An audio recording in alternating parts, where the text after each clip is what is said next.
Hello everyone, Brian Jennings here, the Critical Sorcerer. I hope everyone's having a good weekend.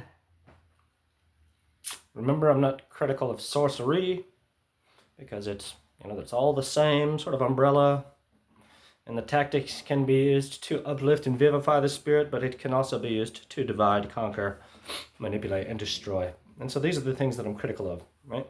And so the primary distinction between magician and sorcerer is the motivation, right? That magic is the effort of the adept to alleviate the suffering and ails of the world, whereas the sorcerer's motivations are to gain temporal power, control over people. And so there's always an exchange, right? In exchange for, right, the sovereignty of my mind, right? I could have been a movie star. I could have been Quentin Tarantino's last movie star. And so when I didn't do that, right, that's why we're here now. Because when I didn't give him what he wanted, again, this is all verifiable. This is all verifiable, right? And all I have to do, right, is file, and he'll pay me a bunch of money. And I have no money to file. Like, lawyers don't just take this case, right? And so I was trying to work to pay for it, but he saw fit to make me miserable all day, every day until I quit. I guess there was a part of him that resented me sorting trash until he paid me $50 million or however much money. Because the reality, right, is that if I subpoena the guys who are operating the camera, whatever company it is, right, they likely do have the footage, right? Unless he literally bullied them out of it, because I know there were 2 cameramen in the back of that theater. Right? And so at the very least, right, I can subpoena them and say, did you not see me at the front? Did he not say a bunch of shit about classical theater and getting a life-changing role, etc., etc., etc.? My point is that I was a coward, right? That I saw the future, right? Naming lights, right? All those things. And I was stubborn about my writing. I'm a writer. I've been writing even today. I write every day. And so when he stuck his nose up at my letter and turned his back on my writing again, I turned my back on a career as a movie star, as Quentin Tarantino's movie star. And that is something that I wrestled with for a long time because I hated myself. I was like a wreck psychologically. But now it's degenerated into such an ugly, hideous condition that he can and will always deny. Right? But on a fundamental level, this is what he wanted, right? If I'm not going to blow my brains out, this is what he signed up for, right? If he's not prepared to actually murder me. And this is why I'm talking about it, because it's a dangerous psychological condition, right? We all exist as a hive mind, him and whomever else is involved in this, right? That they've spent so much time remote viewing me that we've become a case study. And so I sacrificed everything to show my remorse because I did love him and respect him. Not enough to do what needed to be done in that way. But that doesn't give him the right to compel me to, at the very least, seem insane, to justify his arrogance, to justify his resting his entire career on his aloof psychic prowess. Because no matter what anyone says, right, the reason that he sold that script, right, is because of me. That's because I'm still alive. That's right, that I started emailing aemanuel, said this is disgusting what's occurring. I'm sick of it. I'm sick of this. This guy's been torturing me forever. And so, right, he's continued to escalate it, right, because it's put me in a real state, right, out of fear that he not only is succeeding in his efforts towards destroying me with black magic, as far as just the worst things anyone could possibly endeavor to do, but also that he will just outright send someone to kill me. And so that's why I'm talking about it, because he has all the cards. All I have is my mind. And so he wanted it in exchange for, right? He wanted control over my mind. Right? And so in the beginning, it was in exchange for the role. And now, there is no equal exchange. He's taken, and I'm all the way in his mind too. That again, it's a case study. right? Not just his mind. And so he'll always deny it. That's, what's he gonna say? Yeah, I've been torturing him for a year. Right? He'll never acknowledge me. Right? Or if he does, he'll say, what an imagination. Right? He can't really deny Tribeca. Right? But he can produce a document that's a lie and say, oh, this is where I told him to question me about cinema speculation. It's a lie. It doesn't exist. He told me in here. Right? That he thought, my point is that his clairvoyance wasn't enough for me at the end of the day. That's, right? That you just, right, couldn't really cut it. Right? It's just my choice. Right? I don't think that my cowardice is a death sentence because Quentin Tarantino humiliated himself. Right? That's the real point. And yes, I was a stubborn ass. Like, yeah, I threw away being a movie star to make a point. Like, yeah. But only because of him, right? Because of his pride. Right? And again, it's all like backtracking. It's like saving face, right? That he's had to do everything that he's done so that he can justify not saying anything to me. Right? And so the only justification that he has in his arsenal is that I am insane, that I am not well.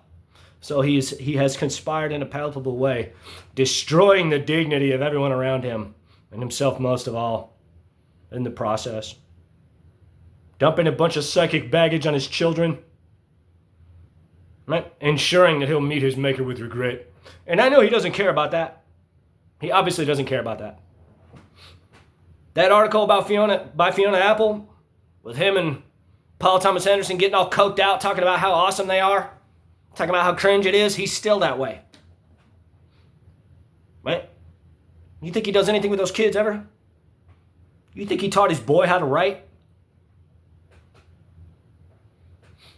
Right? So we're talking about it. And I hope that that's not true. I hope that he does play catch with him. I hope that he does teach him how to write. I hope that he does watch movies with him. But I wrote letters from the heart. I let him manipulate me all the way to New York, spend $2,000 of my money. And in that moment, I didn't want any games. I wanted him to say what he wanted from me, simply, or take my letter to say, now we're friends. And so again, right, it's like lack of intuition. Like, sure, that's some sort of valid argument. Like, sure, like everything that he said was about me, that he was loving me and welcoming me in his way. I was prepared. We had already gone through that whole conversation a bunch of times. But I needed more. That's my right. And so it's his right to hate me. But now, as a result of doubling down in this way of saying, oh no, right, like he doesn't want to respect it, so I'll use it to try to make him kill himself, to make him seem insane to the public at large, only to the uninitiated. Right? There's plenty of people that understand perfectly fine what I'm saying. But my point is that that's the definition of evil. And so if we understand that, if we just accept like, oh, this guy is telling the truth, because I always have been, it's a leap of faith to believe it or not. Like, it's always a leap of faith. Then why shouldn't anyone who understands that to be the baseline expect or assume that he's not prepared to just boop, boop, boop, boop, boop, boop, make the call, right? And have someone assassinate me, assassinate my entire family, right? Because I can't stop talking about it. I can't stop talking about it. I'm not going to. I'm not ever going to stop talking about it.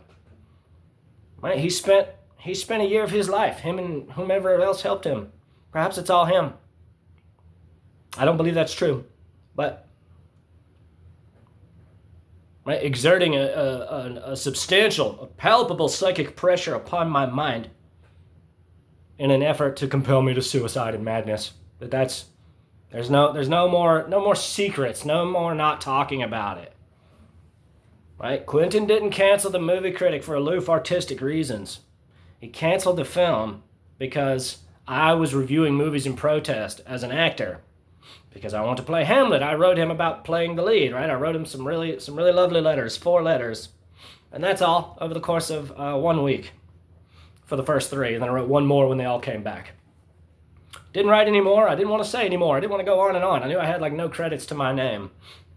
But I touched his heart. I touched his heart, and then I broke it after he broke mine. So on a fundamental level, right?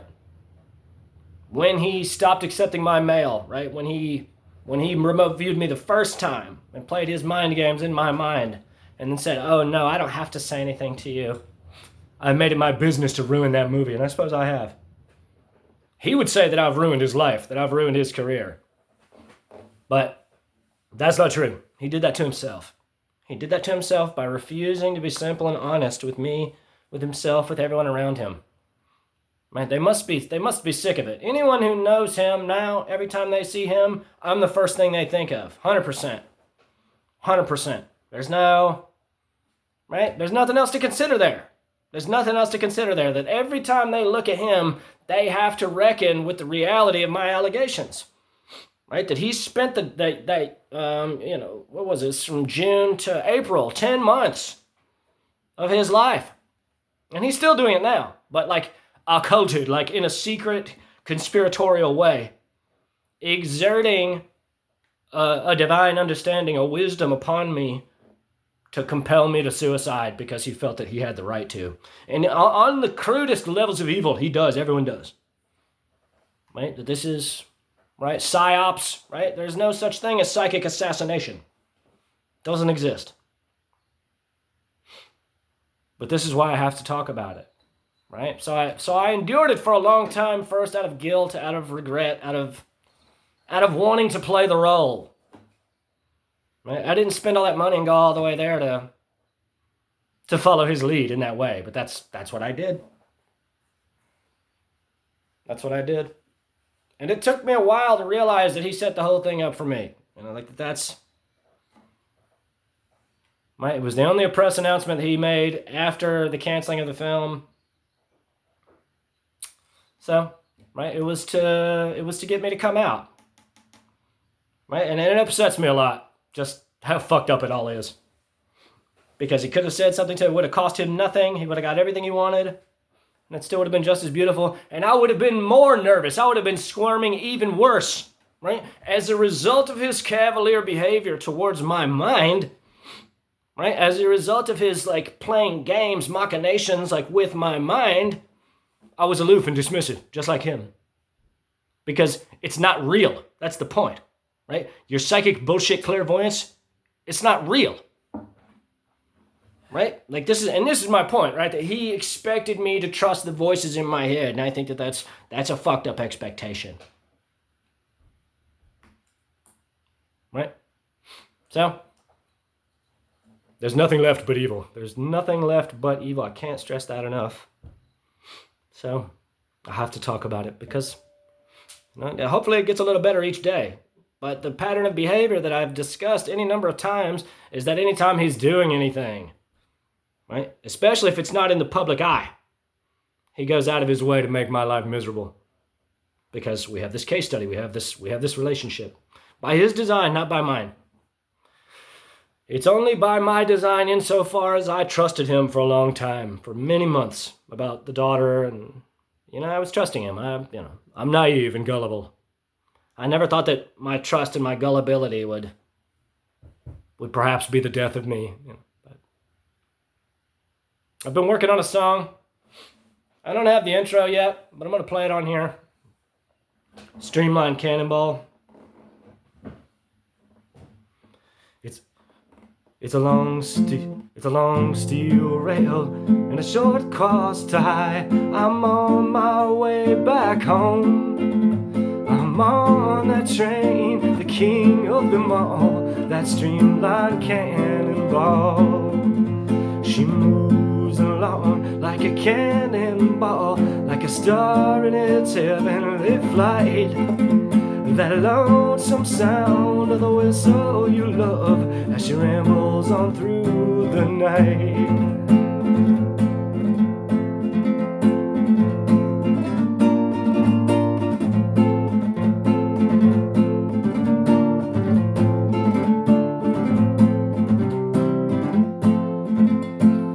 I can see a smile on the engineer's face, and although he's old and gray, contented heart, he waits for his call on the streamlined cannonball. She moves like a cannonball, like a star in its heavenly flight. That lonesome sound of the whistle you love as she rambles on through the night.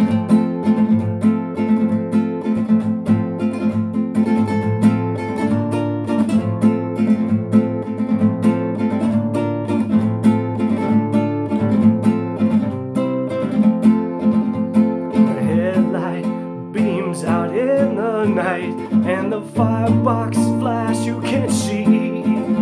I'll ride them blinds, it's the life that I love. Lord, it's home sweet home to me. She moves along like a cannonball, like a star in its heavenly flight. That lonesome sound of the whistle you love as she rambles on through the night. That lonesome sound of the whistle you love as she rambles on through the night.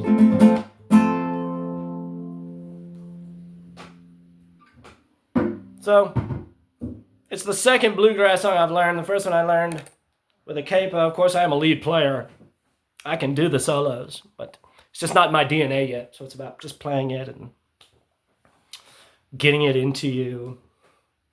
Music and acting are very similar in a lot of ways, as far as approach and definitions, etc., etc., etc. The great argument in music is that technical theory sterilizes creativity, and I think that, of course, as all art is bespoke to the individual, that must be true to someone, that they just bury their mind, right? And so perhaps that's what happened to me, as far as I've always known what he's doing. I've always known like what he's playing at. Right?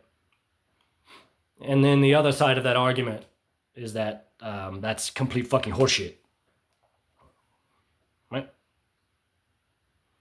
And so that's probably true for acting as well. I suppose that's like the method acting.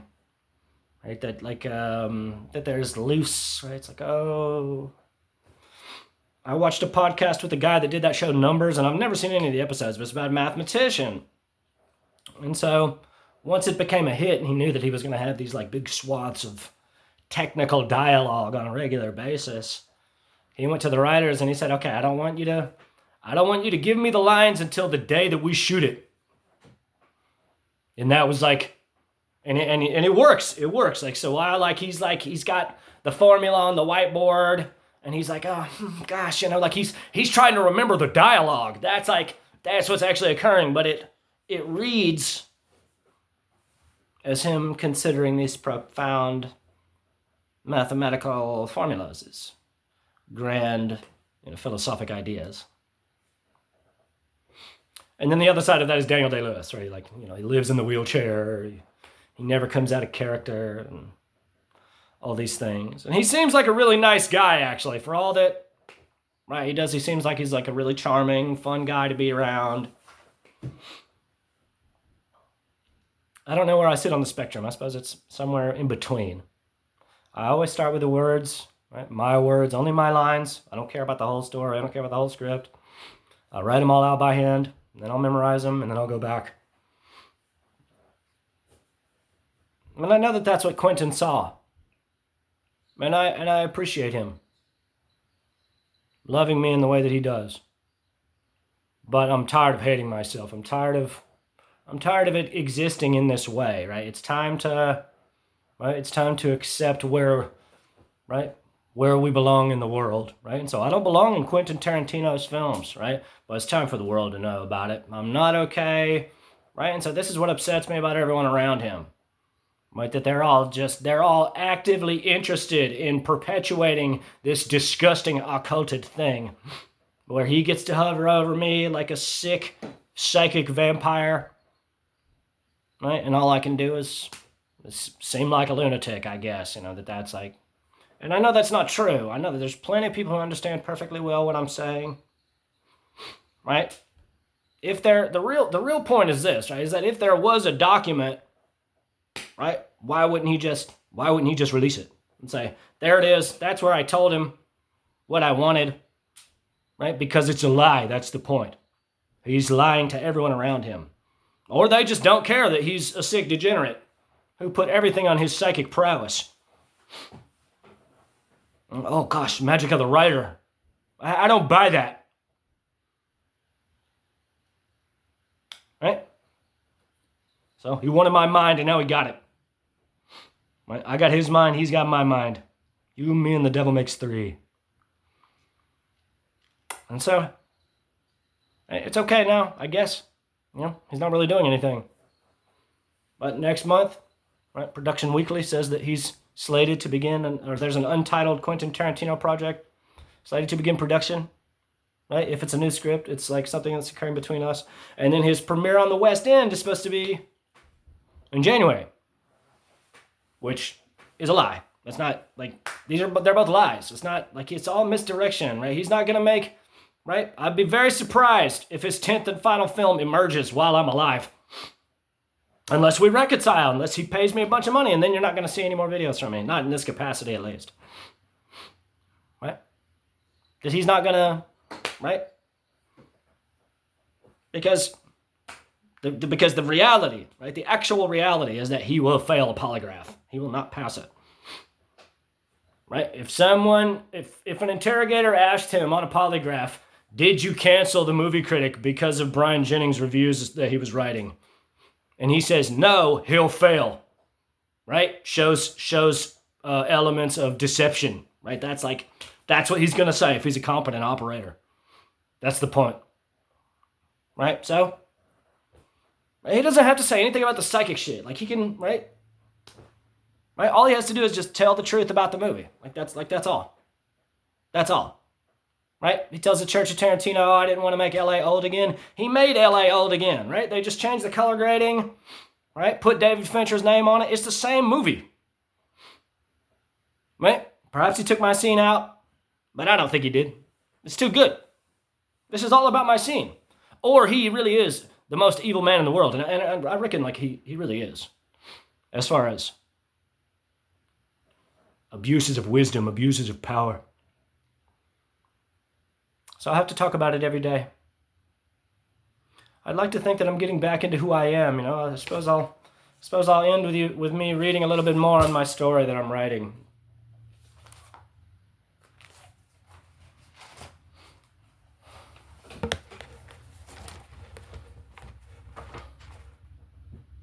Quentin notions with his right arm, and Daniela falls into his loose embrace as they leave him on the soundstage and head together with his arm over her shoulder towards the door Tom Rothman exited out of some minutes prior.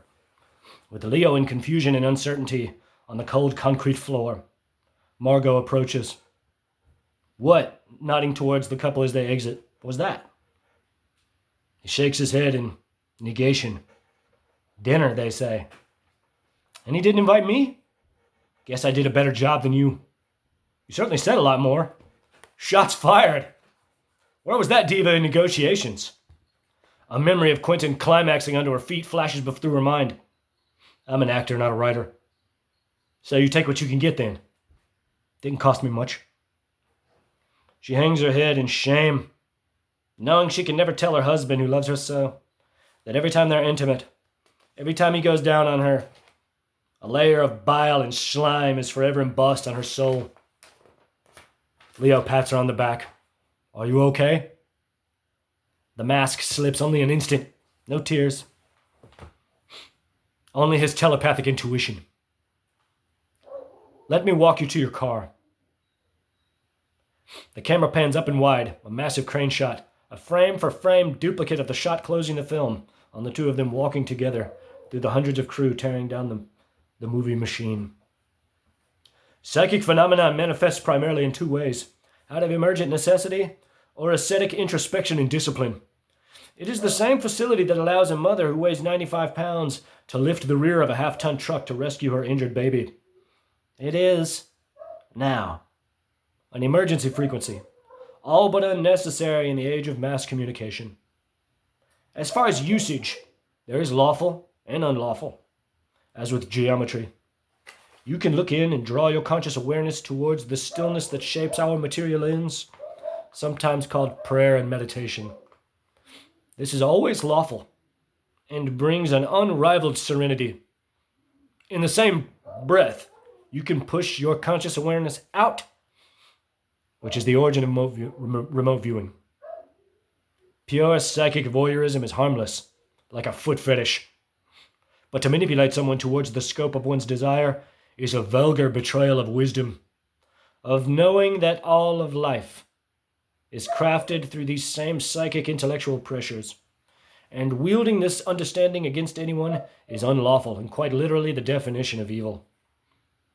It is a psychological game played by few, understood by even less, whose facility can, on the highest level, heal the sick, and on the lowest low, engender carcinogenic tumors or diseases. It is 21st century sorcery, modern millennium magic.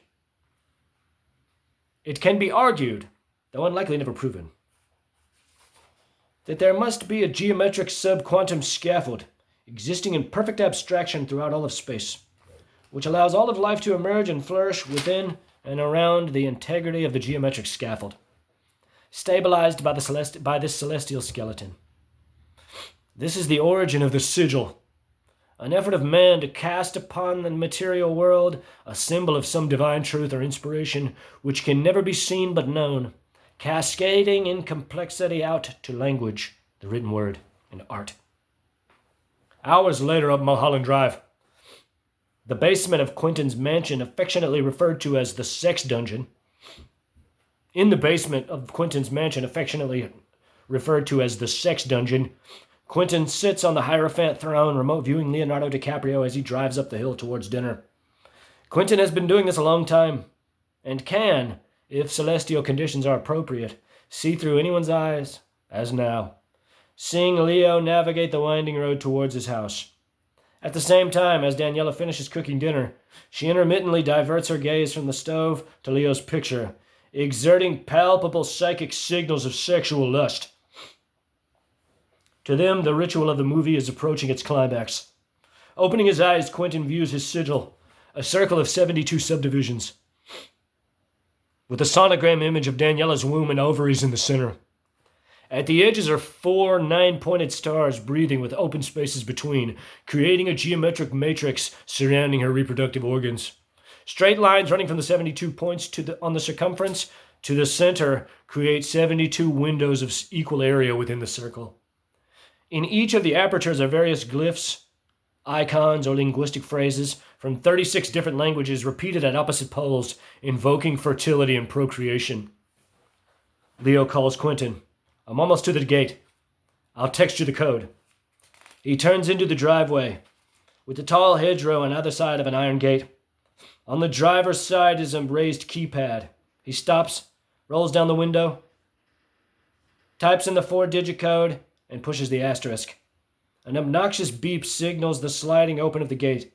He drives through and parks, gets out, and walks to the open front door where Quentin stands at the threshold, ushering him in and closing the door behind them. The sun sets on the Pacific Ocean, and Max is smoking weed with his roommate, Brian, splitting an apartment on Palm Avenue in West Hollywood. Being both straight males, they represent the minority, being all gays and girls. Max heats the dabbed rig to glowing hot, having already prepared his concentrates upon the steel nail. He turns on a timer for 45 seconds, which begins counting down.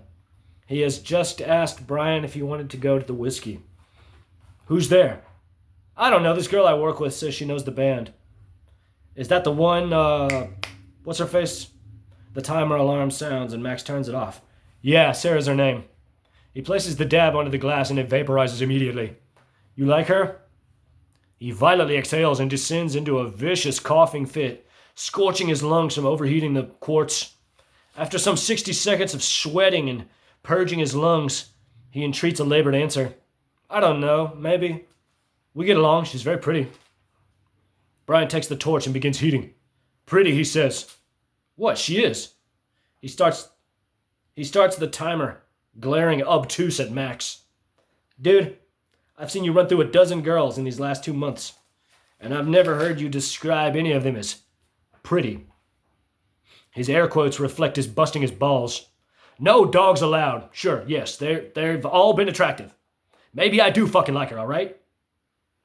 Brian finishes a similar coughing fit. Does she like you? She says she has your boyfriend. Yeah, bitches always say that. True.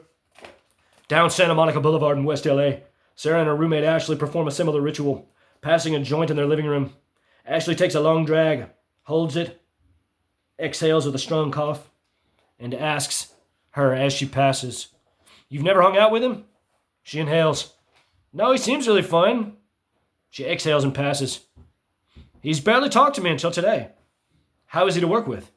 "He's very professional, but always self-deprecating and ready to help or take charge anytime Roger needs anything." "Bitch, you're in love." "I told him I have a boyfriend. Just say he works finance overseas or something like that."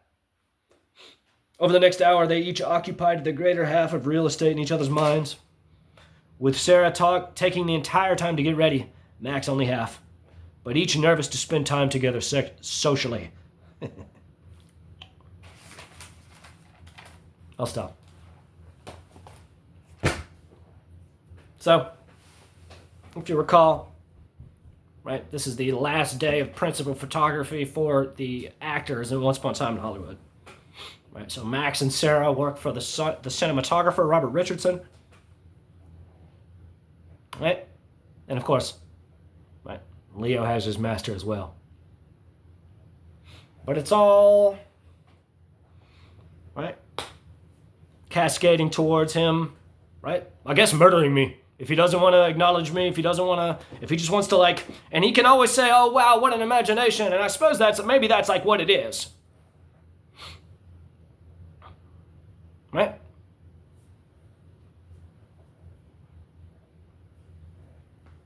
Maybe, and of course, like it's a story. Like I can't actually, like it's like you'll see when it ends, but it's maybe it's true. I don't know. It's none of my business. That's the only reason that I care so much about Quentin Tarantino and what he does with his spare time is because of this ridiculous farce of a siege upon me.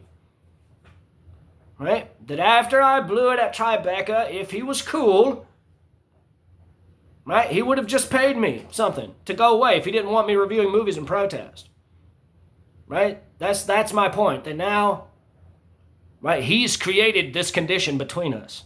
And that's where the fear stems from. That's where my fear stems from. Because it's obvious that he's just like interested in, right, keeping this sick thing, right? But I don't believe that he's interested in lying to everyone forever. In like maintaining that mask forever. And so, all that's left is evil is the point. And since he can't convince me to kill myself, right, he has two options, which is sick, hideous black magic. And I don't want to, right? I have no choice but to engage now. I have no choice.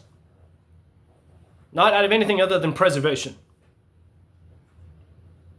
And I don't want to, but I have to. And so in that way, right, it's just this disgusting stalemate. And then the next thing is outright conspiracy, is outright assassination. And then my videos will never be offline. It's, right? But he'll make it look like a suicide, and it'll be ugly. Even though I can't buy a gun, right? I don't know anyone with a gun. Well, I do. I know one person. But anyway, I'd like to hope that he's not outright evil, right? I can't live my life that way, right? But the fear is palpable. It's really dangerous. It's really ugly, right? So, this is why I make these videos. I don't want to die.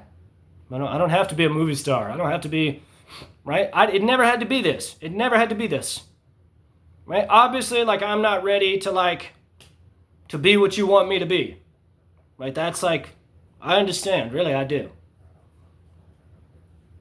But now, to be what it is, it's just scary. It's just scary. Because he'll always, this is what he's interested in. Like, he's interested in deception. He's interested in cunning. He's interested in guile. Right? He doesn't care about the soul. He doesn't care about my mental health. He doesn't care about my life at all. He's nothing but selfish. right? He's nothing but arrogant and evil. That's the point. And so now, like, it's done. It's done. Even if he, like, I suspect he doesn't really remote view me anymore, right? But at the same time, I don't know that he might have people watching me constantly because, right, he's created such a condition where, right, he has no choice but to assume that I despise him as much as he despises me. So, I suppose I don't know what to say. I don't know what else to say. But I'm trying to move on. I have to be able to talk about it, right? No more secrets. No more, right? Like, you did it. You did it. Like, I appear insane. Like, sure, dude. Whatever. Just release all of my secrets, right? Like, just get it over with, you know? Say I'm insane, right? Show the document. Like, let's just, like, no, it's time to come into the public about this thing, right? Because I do value my life, right? I do value my mental health, even if you don't value yours, obviously. Right? And so it's easier for him because he has money and resources, right? That he can have other people, right? And so this is another point, that he's behaving this way because he's being a bully. That's really what it boils down to. That if I had $15 million, right, he knows that I could go to any city in the world and hire any psychics, right? But that's another reason why he doesn't want to pay me, especially without suing him, because then that's him admitting, oh, he is, right? He is a powerful psychic. If I pay him and he didn't have to sue me. And so it's not about money, right? Money solves nothing. This is why we're talking about it.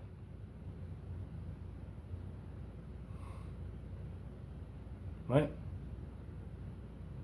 I don't know what they think about it. Honestly, it perplexes me. I have to see something, right?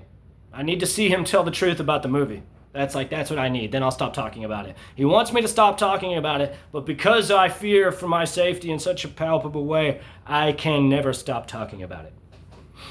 Until he tells the truth about the movie. Or he murders me. Or he pays me. Right? I have to see something. I have to see some gesture of him not wanting me to die. Right? Because everything that he did was obviously a tactic to get me to kill myself. There's no other way to interpret it. Right? He's created this really dangerous condition psychologically in both of our minds. And so, right, we have to talk about it. We have to we have to accept it for what it is. Right? And so this is why I'm coming clean. This is why I make these videos. Right? It's to help people understand that there are dark forces in this world that will use wisdom, that will use understanding to conspire to see you suffer and expire if you don't give them what they want. So I didn't respect it then. Then I respected it a little too much as far as trusting him. And now I respect it enough to submit publicly and say, no, it's time to talk about it. Right? And so, yeah, I have plenty to be remorseful over, plenty to regret. My curses to Mike Simpson and aemanuel, not because I didn't deserve them, but because, right, it's by Quentin's design. Despite how cathartic it was for me, and what an example of my virtuosity it was and is, right, it didn't solve anything. It catered to his conspiracy that I am not well in my mind. And so the point that I've been making all along is that the reason that I am in this state is because of Quentin's design, right? That's the point, right? And I got a dozen different character witnesses that I could subpoena if I did sue him, that would only say, he seems like a wonderful guy. I've spent a lot of time with him, and I've never known him to actually seem violent or unstable psychologically or emotionally. Right? They can't say what the truth is. Only Quentin can say that. I can too. I've been saying it the whole time.